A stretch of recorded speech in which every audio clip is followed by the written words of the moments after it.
Hai guys, selamat berjumpa kembali di channel novel populer viral yang keren ini.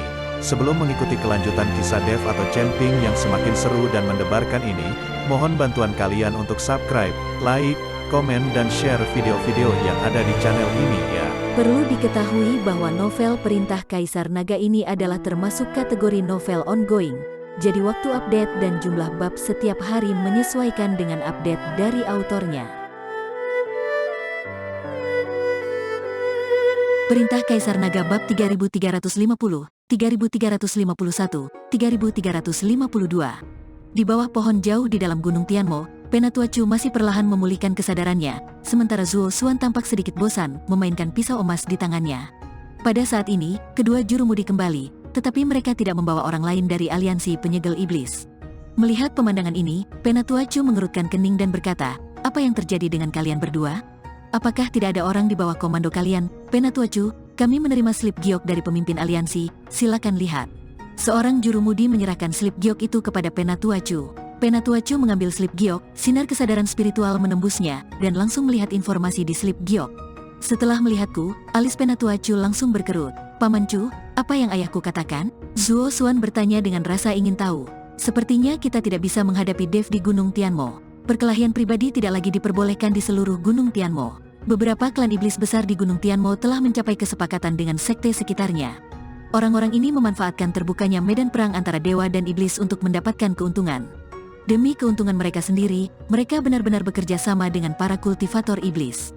"Sungguh tidak tahu malu," kata Penatua Chu dengan nada meremehkan. Tetapi setelah mengatakan itu, Penatua Chu langsung menjadi sedikit malu bagaimanapun. Apa yang dilakukan aliansi penyegel iblis sekarang bukan hanya bekerja sama dengan para kultivator iblis di belakang mereka. Hanya saja orang-orang ini telah membawanya ke meja perundingan. Setelah mendengar ini, Zuo Xuan buru-buru berkata, "Paman Chu, dengan cara ini, kita juga bisa pergi ke medan perang para dewa dan iblis, dan kamu tidak perlu mengkhawatirkan keselamatan saya." "Tuan, mereka baru saja mengatakan bahwa pertempuran pribadi tidak diperbolehkan di Gunung Tianmo, tetapi ketika Anda memasuki medan perang para dewa dan iblis, tidak ada yang bisa mengendalikan orang lain. Pasti akan ada pertarungan memperebutkan berbagai harta karun. Tapi aku bisa mengajakmu melihatnya, tapi kamu tidak boleh masuk. Jika kamu membuat kesalahan, aku tidak bisa mengikuti instruksi pemimpin aliansi." Penatua Chu tahu bahwa orang-orang ini dapat mengendalikan pertarungan pribadi di Gunung Tianmo, tetapi setelah memasuki medan perang para dewa dan iblis, tidak ada yang bisa mengendalikan mereka. "Oke, ayo cepat pergi. Lagi pula kita tidak bisa berbuat apa-apa di Gunung Tianmo. Saat Dev meninggalkan Gunung Tianmo, belum terlambat bagi kita untuk mengambil tindakan." Zuo Xuan tidak sabar untuk mulai mendesak. Melihat ini, Penatua Chu tidak punya pilihan selain membawa Zuo Xuan ke Sekte Xuanyin. Sekte Xuanyin, ini adalah sekte kultivator iblis terbesar di Gunung Tianmo. Sekte Xuanyin selalu berada dalam celah besar jauh di dalam Gunung Tianmo. Karena tempat ini tidak dapat diakses dan monster merajalela, hanya sedikit kultivator manusia yang datang ke sini, itulah sebabnya Sekte Xuanyin berkembang. Jika bukan karena medan pertempuran antara dewa dan iblis ini, diperkirakan tidak banyak orang yang akan datang ke Gunung Tianmo ini. Luo Shouhai membawa Dev dan yang lainnya ke wilayah Sekte Xuanyin, dan di atas kepala Sekte Xuanyin ada celah luar angkasa yang sangat besar.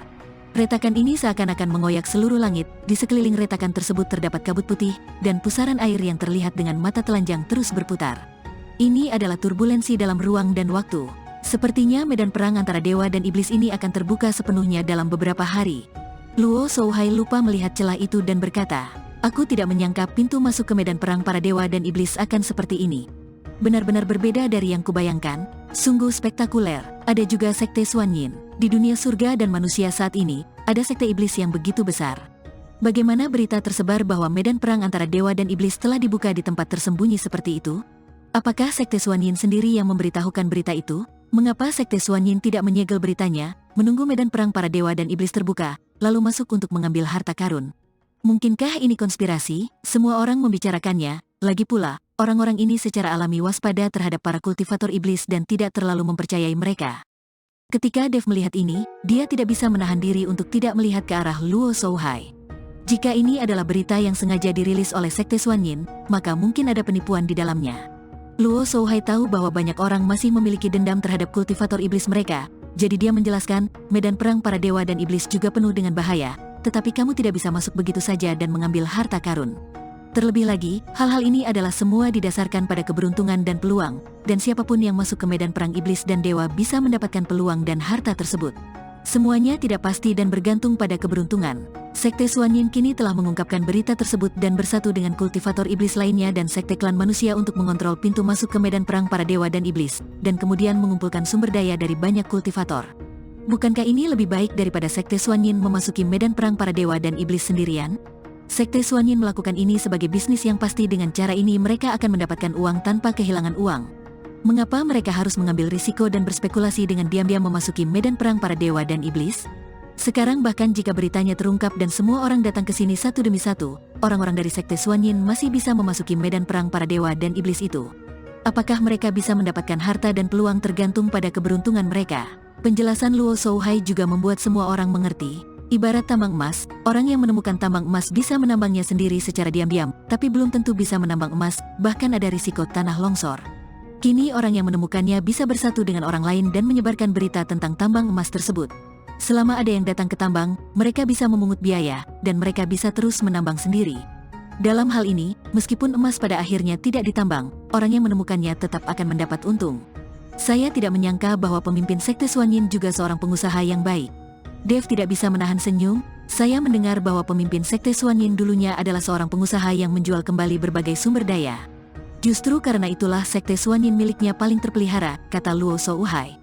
Meskipun para kultivator manusia curiga terhadap para kultivator iblis, mereka akan lebih toleran terhadap para kultivator iblis yang berbisnis dan tidak menimbulkan banyak kerugian. Bagaimanapun, para kultivator manusia juga membutuhkan banyak hal dari klan iblis. Dev dan yang lainnya berjalan menuju sekte Xuanyin. Sekte Xuanyin dibangun dengan berbagai jenis kayu dan batu. Meskipun dibangun di kedalaman Gunung Tianmo, itu sangat mengesankan. Seluruh sekte Xuanyin sangat besar, seperti kota kecil, ada formasi di sekitar sekte Xuanyin untuk melindungi sekte Xuanyin dari gangguan monster. Setelah berjalan ke sekte Xuanyin, Dev melihat banyak kultivator manusia berjalan di jalanan, dan ada banyak juga kultivator iblis. Bahkan ada banyak klan binatang. Di tempat ini ketiga klan itu bercampur, tapi mereka bahagia dan tidak ada perkelahian. Ini tidak mungkin ada di tempat lain. Para kultivator iblis di sini tidak perlu menyembunyikan auranya dan dapat hidup secara bebas dan terbuka. Bahkan ada banyak kultivator iblis yang mendirikan kios, menunggu kedatangan kultivator manusia dan binatang monster untuk menukar barang yang dibutuhkan. Namun, di sekte Xuanyin, status kultivator iblis jelas lebih tinggi. Lagi pula, ini adalah wilayah kultivator iblis. Banyak kultivator iblis berjalan dengan kepala terangkat dan terlihat sombong. Kamu harus mencari tempat untuk beristirahat dulu.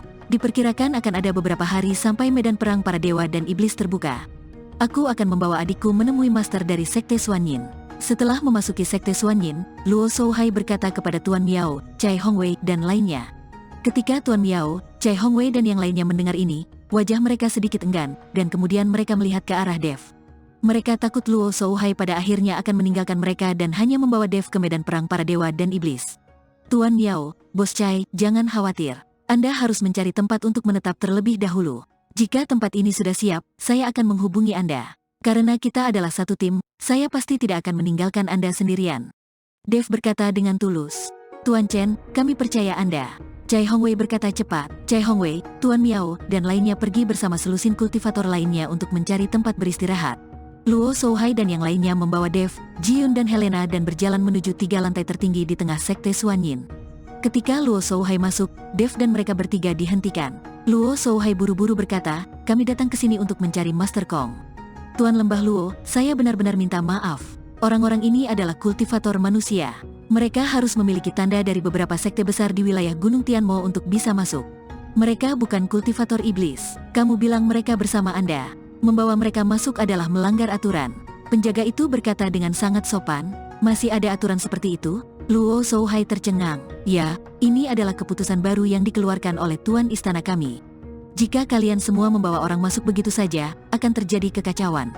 Kata penjaga itu. Ketika Luo Shouhai mendengar ini, dia segera memahami bahwa pemimpin sekte Xuanyin takut para kultivator luar akan memberikan semua manfaat kepada sekte iblis lainnya dan membiarkan mereka membawa mereka ke medan perang para dewa dan iblis, yang akan menyebabkan kekacauan.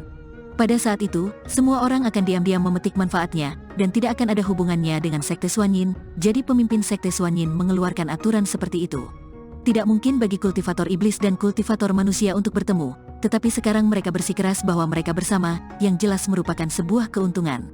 Dev juga mengerti maksud dari sekte Xuanyin, jadi dia berkata, Tuan Lembah Luo, kami tidak akan masuk. Sedangkan untuk memasuki medan perang para dewa dan iblis, kami tidak perlu terlalu menuntut. Kami perlu membayar sumber daya, dan kami akan memberikannya. Dev sekarang memiliki banyak sumber daya di ring penyimpanan. Ketika dia berada di kota Huanglan, dia mendapat banyak rumput peri dan sejenisnya dari rumah tabib Raja Obat.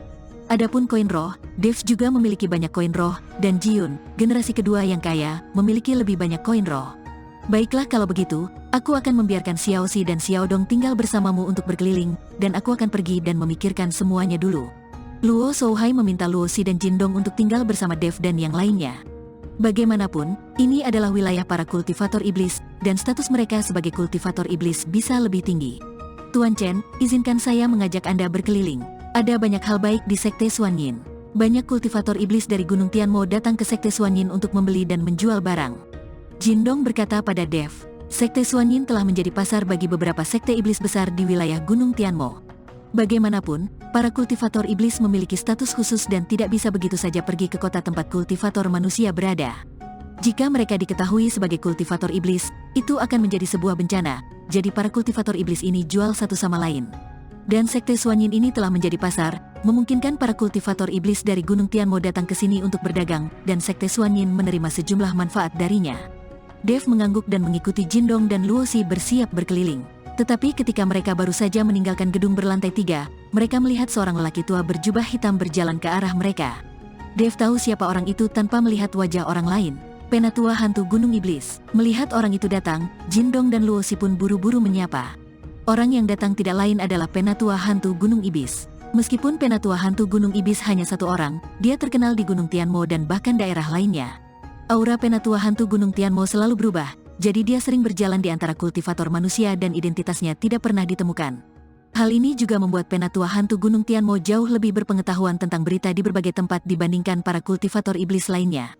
Tuan Chen, Penatua hantu Gunung Iblis melihat Dev, wajahnya penuh kegembiraan. Dia berharap ketika Dev datang ke Gunung Tianmo, dia bisa memancing leluhur iblis angin keluar, sehingga dia bisa melihatnya. Dev memandang Penatua hantu Gunung Iblis di depannya, dengan keterkejutan yang mendalam di matanya. Dia menemukan bahwa aura Penatua hantu Gunung Tianmo jauh lebih kuat. Pada saat ini, kekuatan Penatua hantu Gunung Tianmo mungkin tidak lebih buruk daripada Tuan Miao. Harus diketahui bahwa saat berada di Lautan Tinta, Penatua hantu Gunung Tianmo hanya menunjukkan kekuatan alam kesengsaraan tingkat ketiga.